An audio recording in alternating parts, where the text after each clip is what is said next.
देखें कालचक्र। तो जी हाँ, क्या आप जानते हैं कि घर का मंदिर आपके जीवन की दशा और दिशा तय कर सकता है, आपकी खुशियों और आपके कष्टों का कारण बन सकता है। वास्तुशास्त्र की माने तो अगर आपके घर का मंदिर गलत दिशा या गलत जगह है तो आपका जीवन हमेशा अभाव में बीतेगा। धन दौलत मान सम्मान रुतबा ये सब चीजें आपसे धीरे धीरे दूर होती चली जाएगी। तो ये नौबत आपके साथ ना आए, इसके लिए आप सबसे पहले अपने घर के मंदिर की दिशा पर गौर कीजिए और ध्यान से देखिए आज का कालचक्र, क्योंकि आज कालचक्र में पंडित जी आपको बताने वाले हैं कि घर में किस दिशा में स्थापित मंदिर आप पर कैसे अपना असर डालता है। साथ ही अगर आपके घर के मंदिर की दिशा गलत है तो कौन से वास्तु उपाय करके आप इसके बुरे प्रभाव से बच सकते हैं। तो चलिए अब अपनी चर्चा की शुरुआत कर लेते हैं और बात कर लेते हैं उन लोगों की जिनके घर की दक्षिण पश्चिम दिशा में पूजा घर है और इस दिशा में पूजा घर होना शुभ है या अशुभ। ऐसा पूजा घर घर के सदस्यों पर कैसा इंपैक्ट डालता है, ये पंडित जी से जानते हैं। बताएं पंडित जी। चाहे विकलांग आदमी हो, चाहे आंखों से ब्लाइंड हो जी, चाहे हाथ पैर से दिव्यांग हो, लेकिन अगर उसकी मानसिक उर्वरा शक्ति बहुत अच्छी है, उसकी मेमोरी पावर बहुत अच्छी है जी, उसका प्रेजेंट ऑफ माइंड बहुत अच्छा है, तो उसका मुश्किल जीवन भी आसान हो जाता है। मतलब हैंडीकैप्ड होने के बाद भी आसान हो जाता है। जैसे अगर टैलेंट है, मतलब टैलेंट क्या, मानसिक क्षमता ही टैलेंट है और कोई टैलेंट नहीं होता है, तो वो अच्छी नौकरी में हो सकता है, वो अच्छा हो सकता है। ऐसे भी इस समाज में दिव्यांग हैं जो पूरे समाज का मार्गदर्शन कर रहे हैं। जिस तरह से शरीर में मस्तिष्क का रोल है, उसी तरह से घर में पूजा स्थान का रोल है। जी पंडित जी। आपका शरीर कितना भी सुंदर हो, आप कितने भी हृष्ट पुष्ट हों, लेकिन यदि आपका मानसिक संतुलन ठीक नहीं है, यदि आपका मानसिक संतुलन बिगड़ा हुआ है, तो आप कब पतन के गर्त में गिर जाओगे, कब सब कुछ नष्ट हो जाएगा, इसका कोई भरोसा नहीं है। और यदि मानसिक संतुलन ठीक है, एक बार आप बीमार भी हैं, एक बार आप मतलब शरीर से थोड़ा सा अस्वस्थ भी हैं, तब भी आप उन परिस्थितियों को पार कर जाएंगे।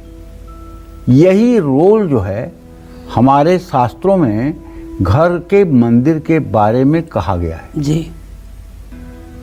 मंदिर जो है वो मानसिक शांति देने का ऊर्जा केंद्र है। मंदिर में भगवान नहीं मिलते हैं और मंदिर में आकर भगवान नोट छाप करके आपकी परिस्थिति नहीं बदलते हैं।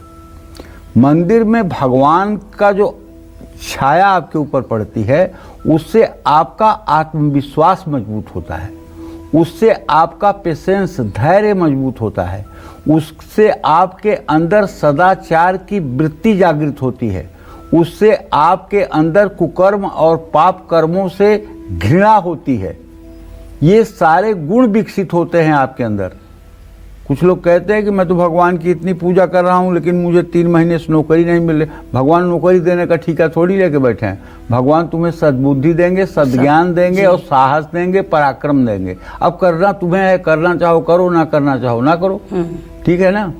तो आज का विषय हमारा मंदिर का है। जी पंडित जी। तो हमने इसलिए ये बताया आपको कि जैसे मतलब कि इस एक स्थूल घर में मंदिर का जो रोल होता है, वही इस 84 अंगुल के शरीर में मस्तिष्क का रोल होता है।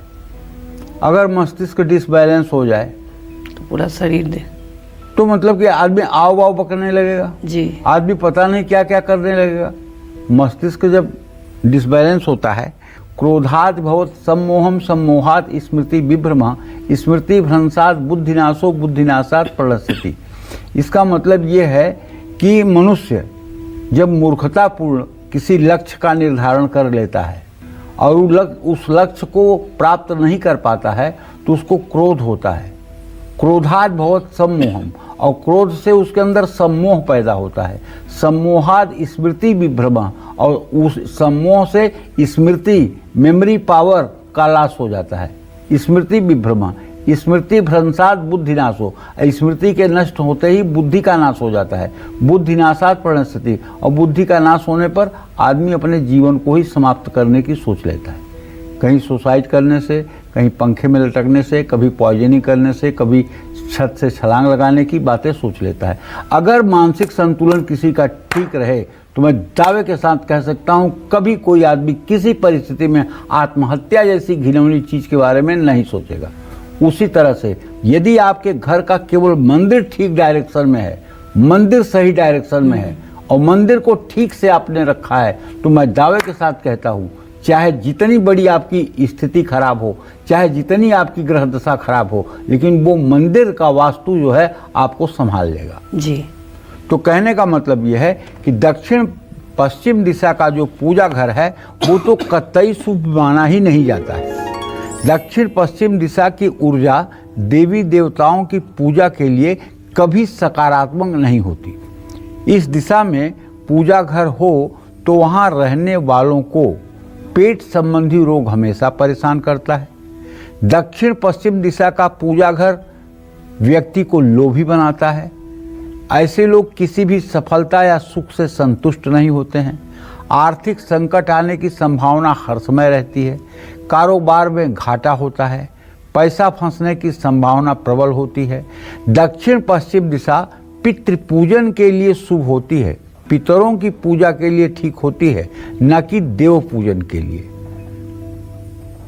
जैसे प्रातः काल अगर आप पितरों की पूजा करें तो पितरों को कोई लाभ नहीं मिलने वाला है। 12 बजे के बाद ही पितरों की पूजा होगी तो लाभकारी होगी। और 12 बजे दिन के बाद आप देवताओं की पूजा अगर कर रहे हैं उसका भी कोई मतलब नहीं है। वो बालू में आप तेल ही पेर रहे हैं। देवताओं की पूजा प्रातः काल ही फलदायी होती है। प्रातः काल और सायंकाल ही देवताओं की पूजा फलदायी होती है। हाँ, जो अनुष्ठान है जिसका संकल्प सुबह हो गया है, जैसे सप्तचंडी का पाठ है, नवचंडी का पाठ है, महामृत्युंजय का जप है और विष्णु सहस्त्रनाम का पाठ है, इस तरह के अगर कोई अनुष्ठान हैं तो उसमें सुबह से लेकर के और शाम तक पूजा चल सकती है। उसमें कोई दोष नहीं लगता है क्योंकि पूजा का प्रारंभ प्रातः हो चुका है। तो कहने का आशय हमारे इतना है कि हर चीज अगर समय से और शास्त्र के अनुसार किया जाए तो लाभ मिलेगा।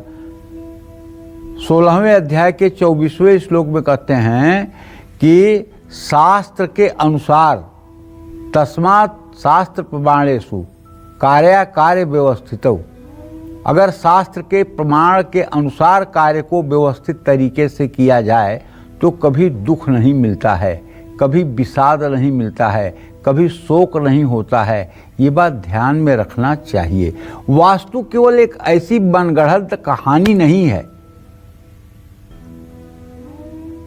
कि वास्तु में यहाँ किचन होना चाहिए, यहाँ बाथरूम होना चाहिए, यहाँ सीढ़ियाँ होनी चाहिए, यहाँ पूजा घर होना चाहिए, यहाँ बेडरूम होना चाहिए, यहाँ बैठक होनी चाहिए, यहाँ भोजन करने का स्थान होना चाहिए।